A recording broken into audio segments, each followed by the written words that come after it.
गरीब साध साध सब नेक हैं, आप अपनी ठोरे, जो सतलोक ले जाएंगे वो साधु कोई और। कहने का भाव ये है पुण्यात्मा, जो प्रसंग चलता था वही आते हैं कि जैसे क्या मांगू कुछ थिर ना रहाई, और देखत नैन चला जग जाई, 1 लाख पूत 1.25 लाख नाती, और उस रावण के आज दीवान बैठी। के मांगे यहाँ की घटिया वस्तु, ठीक है भगवान दे रहा है ठीक है, और डिमांड करो ना देता ये मत सोचो कि भी भगवान ने ऐसा क्यों नहीं दिया, ये सब कुछ दे सकता आपको, ये जो चाहे सो कर सकता कबीर परमात्मा। इसकी डिक्शनरी में इम्पॉसिबल वर्ड नहीं है, ये वो समर्थ परमात्मा है। लेकिन बात यही ध्यान में रखना कि डॉक्टर उसी को वही वस्तु अलाउड करेगा जो उसके रोग में बढ़ावा, नहीं रोग ने सहयोगी हो। तो ये भी आप ध्यान रखना, ऐसी वस्तु आपको यहाँ से मिलेगी नहीं जो आपकी भक्ति का नाश करे, और बाकी आपका काम कोई 8 लगेगी नहीं। ये सत्कर मान लियो, बेसिक लिख लेना कि तक कोने में डायरी के।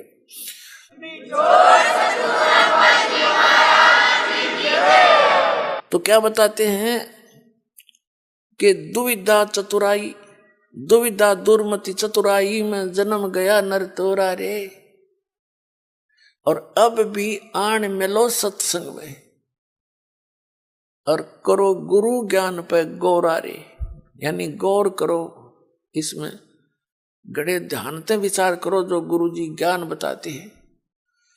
फिर बताते हैं कि शरण पड़े को गुरु संभाले, जान के बालक भोला रे, और कहे कबीर तुम चरण चित राखो, ज्यों सुई में डोरा रे।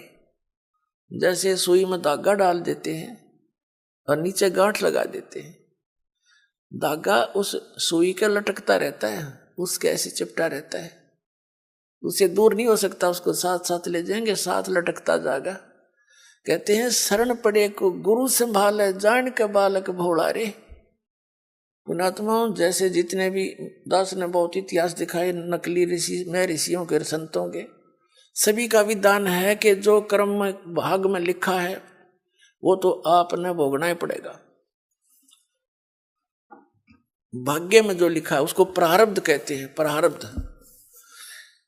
अब प्रारब्ध में हमने जो दुख भोगने पड़ेंगे, फिर भक्ति की आवश्यकता क्या है? कौन करेगा भक्ति? 1-2 चोटी सी लाग जब आदमी फूक देगा ठाके सारी मूर्तियां नरुन फोटुआ ने, तो क्या कैसे भक्ति कर सकता है? दिल टूट जाता प्राणी का। भक्ति करने की उत्साह तभी बनता है जब आदमी आने वाली आपदा का पता लग जाता कि ऐसा होना था, और फिर एकदम परमात्मा उस बला को टाल देगा आपकी, और आपको महसूस भी होगा सचमुच आज शरण में ना होते थे, बिजली गिर गई थी। तो फिर दूनी रुचि बनेगी भक्ति में। तो क्या बताते हैं कि जब तक आप गुरु की शरण में नहीं आते तो तब तक आप बालक थे, भोले बालक थे। और छोटा बच्चा अबोधपने में जैसे पालने में लेटा है बच्चा, बेटा या बेटी, और टट्टी पेशाब कर दिया कपड़ों में ही, और हाथ पैर मार के सारे कपड़े भी खराब, पैर पूर भी लथेड़ लिया लपट के टट्टी में, और फिर रोने लगता है, तो माता समझ जाती है कि इसने कोई भूख लगी होगी। वो जाती है उसको संभालने के लिए, तो क्या देखती है? सारे कपड़े भी खराब कर रखे, टट्टी भी कर रखी, पेशाब भी कर रखे। तो उसने बालक बुरा नहीं लगता, उसको पता है, इसने पता को नहीं, ज्ञान है माँ ने कि इसको पता नहीं, बालक से उसको ऊपर कोई दोष नहीं, कोई क्रोध नहीं करती। उन्हें उठावेगी, धोवेगी, मांजेगी खूब अच्छी तरह, कपड़े धोकर सुखावेगी, नए पर आवेगी, और छाती के लावेगी, फिर लाड करेगी, दूध पिलावेगी। तो आज जब तक इस शरण में नहीं आते परमात्मा कबीर जी की में, आप ऐसे बच्चे हो, और अनजानपने में ना जाने कितनी गलती करके आप कति छट गए, उसमें लथड़े पड़े हो। लेकिन कहते हैं शरण पड़े को गुरु संभाले, और जान का बालक भोला रे, कहे कबीर तुम चरण चित राखो, ज्यों सुई में डोरा रे। आपका इतना काम है।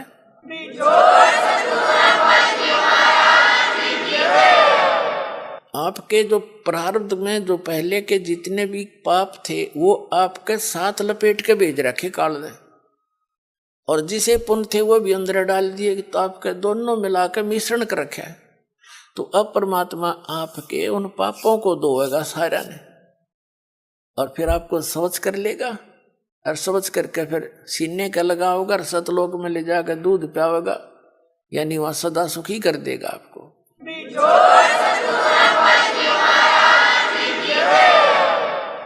शरण पड़े को गुरु संभाल, जान कबालक भोरा रे, कह कबीर तुम चरण चित रखो। फिर आपका कर्तव्य बताया है कबीर साहब ने, आप भी अपने गुरु जी से ऐसा अभेद संबंध कर लो, मन में दोष नहीं आवे। जिस दिन आपके गुरु जी के प्रति कोई विकार आता है, यानी कोई कमजोरी झांकते हो गुरुदेव के अंदर, तो उस दिन आपका नाम खंडित हो जाता है। और काल यही चाहता है कि ये एक बार संत से इसका कनेक्शन कट जा, फिर यो कितने धक्के खाए जाइयो, कहीं तेरा लंबा चौड़ा का क्षेत्र है इसका, तो फिर इसको यही उलझा कर मार देता है। तो परमात्मा कहते हैं द्वार धनी के पड़ा रहे, धक्के धनी के खावे, 100 काल जगजोल ही पर द्वार छोड़ नहीं जावे। एक ये फाइनल फार्मूला है इस भक्ति मार्ग में। इस परमात्मा कबीर जी के धनी के द्वार पर पड़ा रहे और इसी के धक्के खावे, 100 काल जगजोल ही, कितना ही काल आपको झटके देता दिखे पर परमात्मा से दूर नहीं होना, यह बहुत बड़ी भूल हो जाएगी आपकी। अगर जैसे हम अज्ञानता में यानी बगैर अध्यात्म ज्ञान के कई बार बहुत कमजोर सोच बना लेते हैं और हम भूल जाते हैं कि हमने युगों युगों से पापों की गठड़ी बांध रखी है। और उसके लिए परमात्मा कहते हैं धीरे धीरे रे मना, धीरे सब कुछ हो, माली सींचे 100 घड़ा तो समय आए फल हो। आप जी ने भक्ति का बीज ईब बोया है युग, कितने युगों के बाद। अभी तक आपकी पिछले संस्कार ही चल रहे थे, और कहीं थोड़े बहुत पुण्य कर दिए, कि दाने डाल दिए को छोटे मोटे पुण्य, वो स्वर्ग में बर्बाद कराए आप। पुणात्माओं, ये भक्ति युग है। अब ये चौथा युग का बीच का समय है।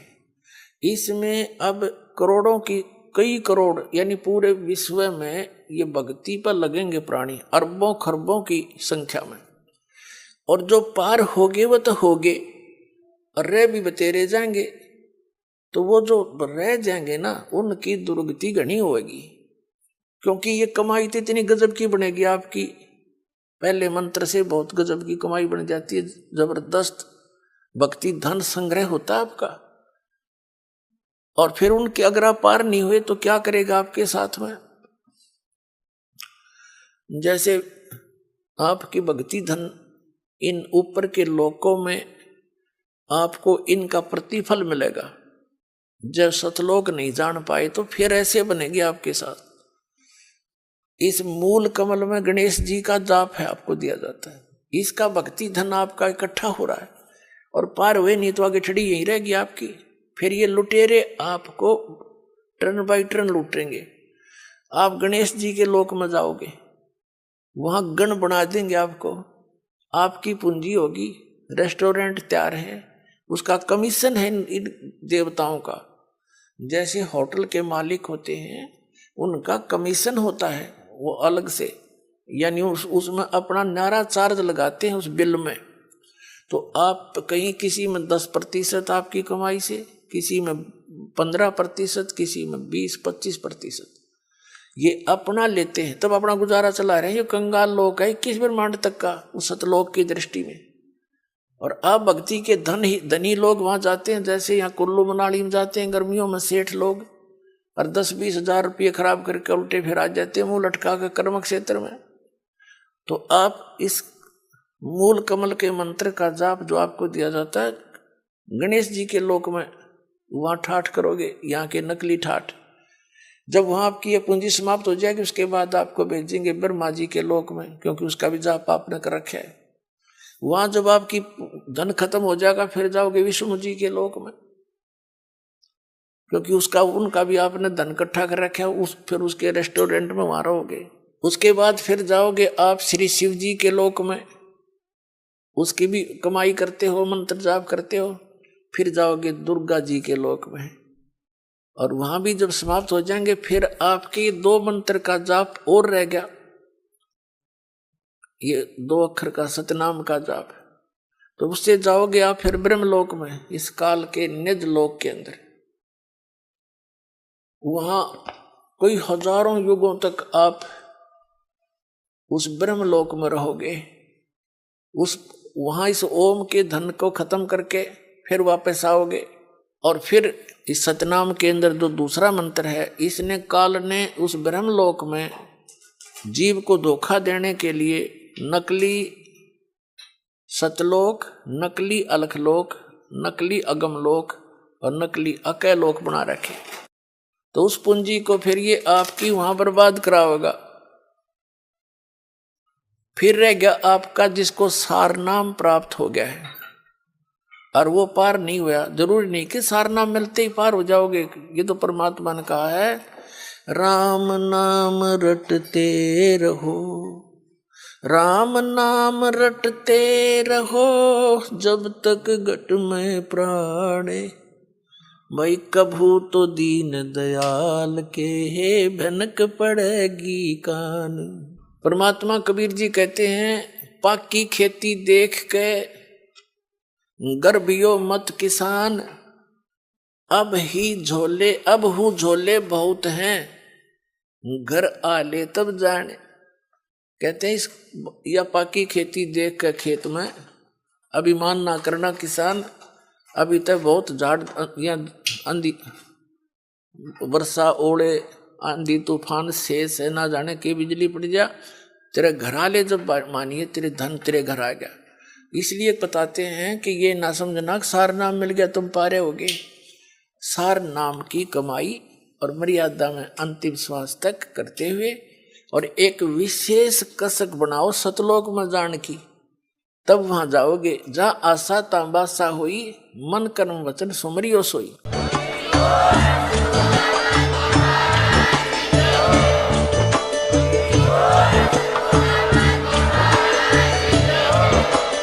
आप सुन रहे थे जगत गुरु तत्वदर्शी संत रामपाल जी महाराज जी के मंगल प्रवचन। अधिक जानकारी के लिए विजिट कीजिए हमारी वेबसाइट www.jagatgururampalji.org।